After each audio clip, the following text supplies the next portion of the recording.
اور تمہاری زندگی کا اللہ تبارک و تعالیٰ نے کس طرح خیال کیا ہے کہ وہ ادھر شیطان کو جکڑ دے رہا ہے. اللہ اکبر. جنت کے دروازے کھول دیے جا رہے ہیں. اے میرے بندو، اگر تم نے اس جنت کے کھلے ہوئے دروازے میں اپنے آپ کو داخل کر لیا تو پھر وہاں سے نکلنے کی ضرورت نہیں پڑے گی. اور جہنم کے دروازے بند کر دیے کہ تمہاری جو لغزشیں ہوگی ان لغزشوں کی مادی تلافی کرا لو.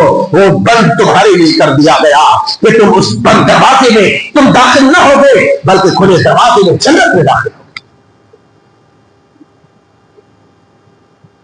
پھر جنت کے دروازے نہیں کھلے جائیں گے. پھر بات اتنی نہیں، بات یہی نہیں رکتی، بلکہ اللہ تبارک و تعالیٰ کی مہربانی دیکھو. تمہاری روح کو زندہ کرنے کے لیے، نیکی کی طرف تمہیں راغب کرنے کے لیے میں کہتا ہوں کہ دنیا کے سب سے چھچھوڑے ترین لوگ، دنیا کے وہ شرابی، قمار بازی کرنے والا، حرام کاری کرنے والا، زنا میں لت رہنے والا آدمی رمضان المبارک میں صوفیت کا لبادہ اوڑھ کر کے، متقی اور زہد و ورع کا لبادہ اوڑھ کر کے مسجدوں میں سجدے کرتا ہے، مسجدوں میں آ کر کے وقت گزارتا ہے. وجہ کیا ہے؟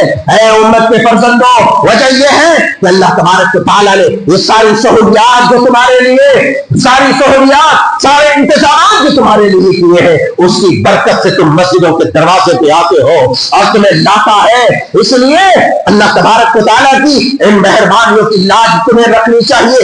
اللہ تبارک و تعالیٰ کی مہربانیوں کی تمہیں قدر کرنی چاہیے کہ اللہ تبارک و تعالیٰ نے تمہیں دنیا کی غلاظتوں اور گندگیوں سے نکال کر کے اس صاف و شفاف گھر پہ تمہارے پیشانی کو لا کر کے ٹکایا ہے. اللہ تبارک و تعالیٰ کے اس عظیم احسان کو تمہیں بھولنا نہیں چاہیے. بات